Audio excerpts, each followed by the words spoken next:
NHL free agent frenzy is well underway. We have a ton of signings to discuss here so far, including Matt Duchene, Sergei Bobrovsky, Joe Pavelski, Matt Zuccarello, and a whole bunch more. All that's coming up next.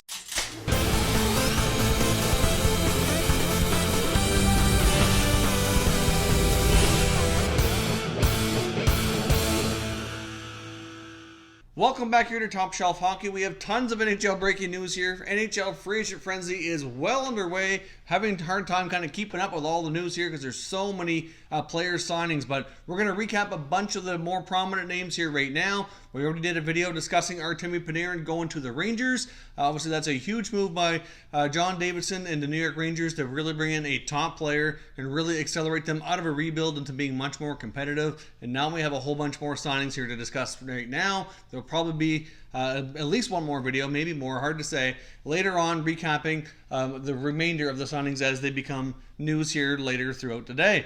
Now, first of all, let's get started with Matt Duchene going to the Nashville Predators. Of course, it's been rumored that Nashville and Montreal were the teams that were really boiled down to here, and he's accepted a 7-year contract at $8 million per year. Many thought that he might actually end up getting more money than that, but obviously tax-free Tennessee's really helps out kind of cutting down what he has to pay out in income taxes, and he gave the team a pretty solid deal. You can't help but wonder if they might look to move Kyle Turris. Obviously, they already have Ryan Johansson, Matt Duchene, Kyle Turris. It's a lot of money in your top 3 center icemen. Wouldn't be shocking to see Turris possibly be on the move here, but I guess we'll wait to see how the Predators proceed on that. The Dallas Stars have been busy adding a couple of veterans, including former Sharks captain Joe Pavelski. He signed a 3-year contract at $7 million per year. One key thing with that contract as well, he does have a no-move clause for the first 2 years, but the year 3 has a modified no trade, which is when the Seattle expansion draft would be taking place. So because he doesn't have a full no move, he won't be required to be protected. Doesn't mean that they won't protect him, but it gives the team more flexibility. So obviously Pavelski had to play ball on that term here to make everything work here for Dallas. But he gets 3 years and $7 million per year.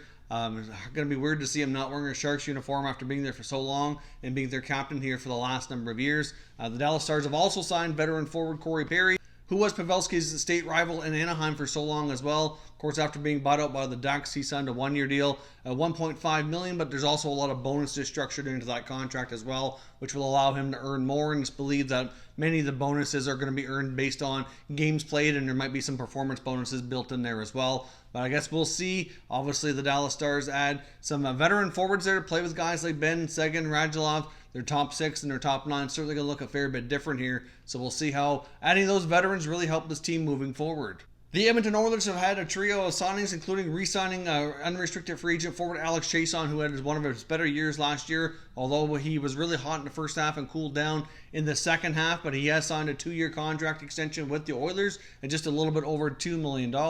So Chiasson will be remaining with the Oilers here. After all, it wasn't really clear leading into this how that was going to work. The Oilers were reportedly talking to some other forwards, including Connolly and Nyquist and whatnot, but those signings did not materialize. So it looks like they circled back and got Chiasson here under contract. Now they've also brought in forward Marcus Granlund, who was not qualified by the Vancouver Canucks on a 1-year contract.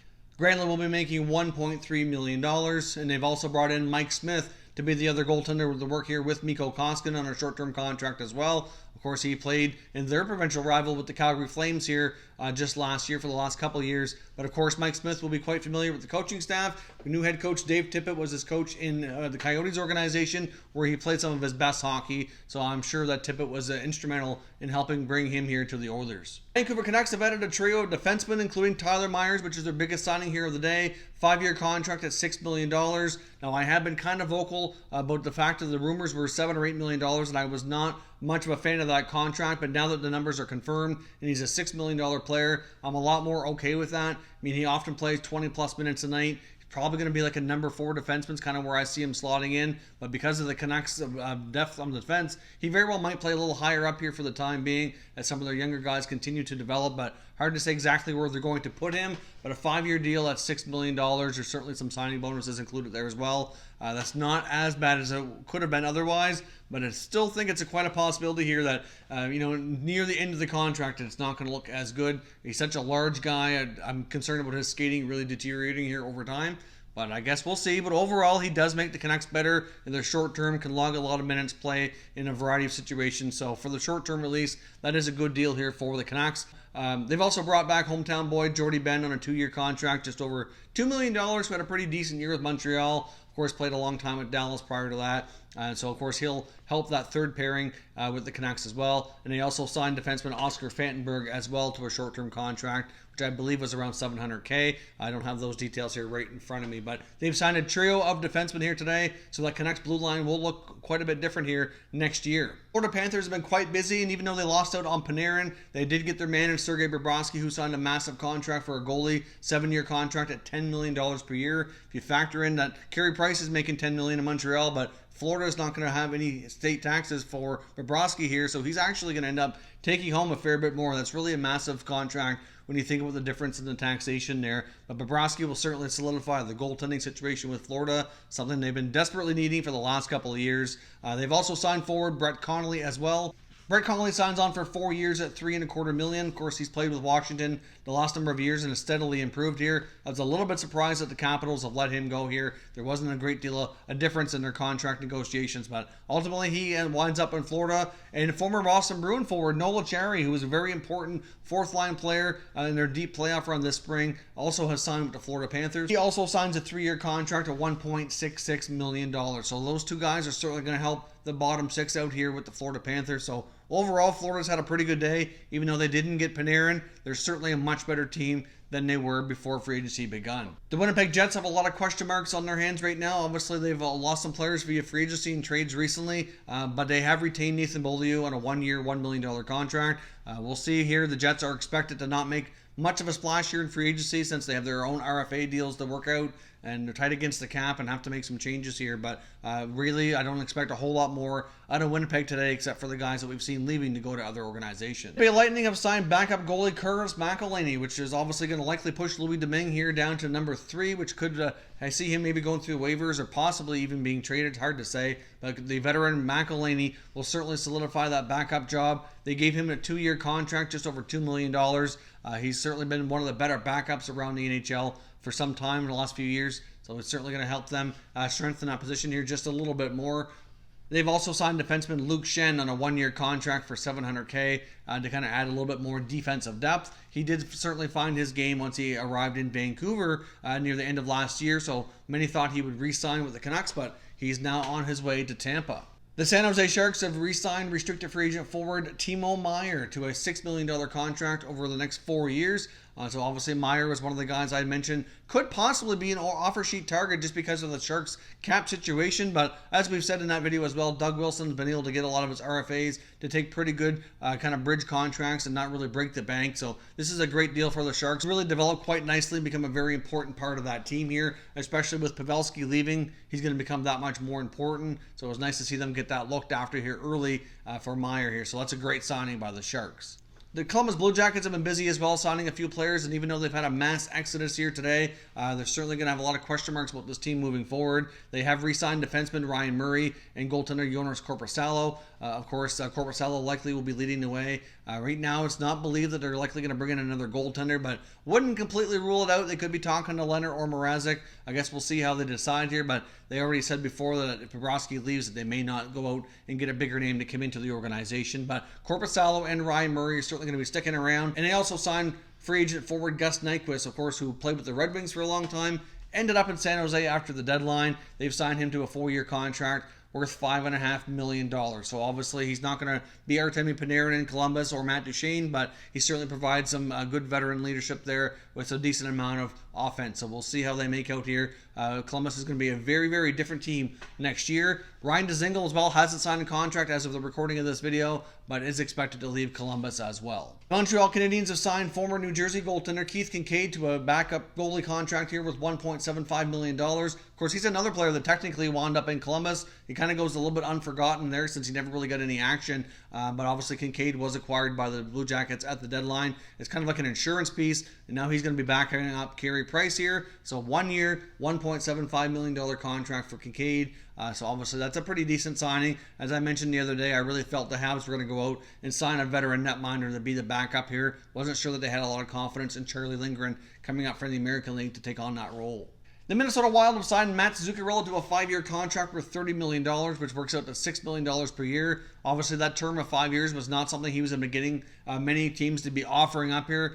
Dallas Stars, I believe, are looking more about 3 years, which is what they gave to Pavelski for him to remain in Dallas, even though he was a good fit there. Of course, they would have had to give up another draft pick to the Rangers had that happened, so maybe this works out for the best for Dallas, but Minnesota gets Zuccarello, who is one of the oldest teams here in the league. The average age in Minnesota is over 29 years of age. I'm not really sure I like the direction they're heading. I love Zuccarello, don't get me wrong. He's a great player, but I really think this team needs to find more ways to inject some youth into that lineup. And even though he will likely be a help over the course of this contract, it's not going to age well, I don't think, as has the Minnesota Wild. This team is getting too old. They need to get some more youth in it. I'm not real pleased so far with what Paul Fenton has done, but I guess we'll see what other moves they decide to make here, whether in free agency or over the summer via trade to kind of shake things up. The Pittsburgh Penguins have signed former Winnipeg Jet forward Brandon Tanev, who's 27 years old. They signed him to a 6-year contract at $3.5 million. I'm not surprised they went after a guy like Tanev. I really like his play. He can play a bottom six role, be an agitator, a forechecker, good penalty killer, and provide some offense.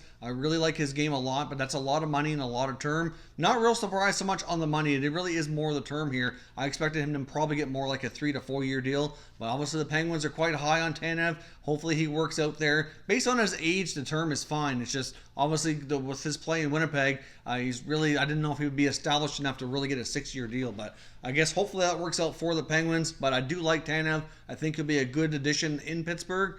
Just a little iffy there on the term. The Colorado Avalanche have made a few additions as well as a re-signing. They've re-signed Colin Wilson to a 1-year contract, and they've also brought in forward Jonas Donskoi from the San Jose Sharks and Pierre-Edouard Bellemare from the Vegas Golden Knights. Donskoi gets a 4-year contract at $3.9 million, and Bellemare gets a 2-year contract at $1.8. So those are some pretty good depth signings. Obviously, the Avalanche are trying to add some secondary scoring and work on improving their bottom six here.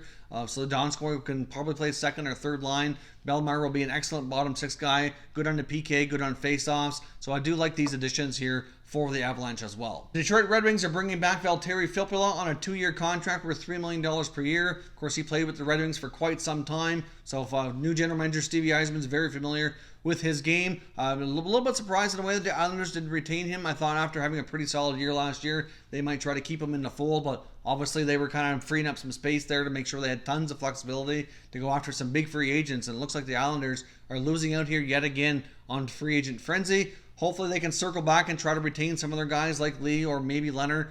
There's been rumors that they might be signing Varlamov, but I guess we're waiting for that to be confirmed. But the Red Wings get Valtteri Filppula here on a 2-year deal at $3 million. And they've also signed defenseman Patrick Nemeth as well.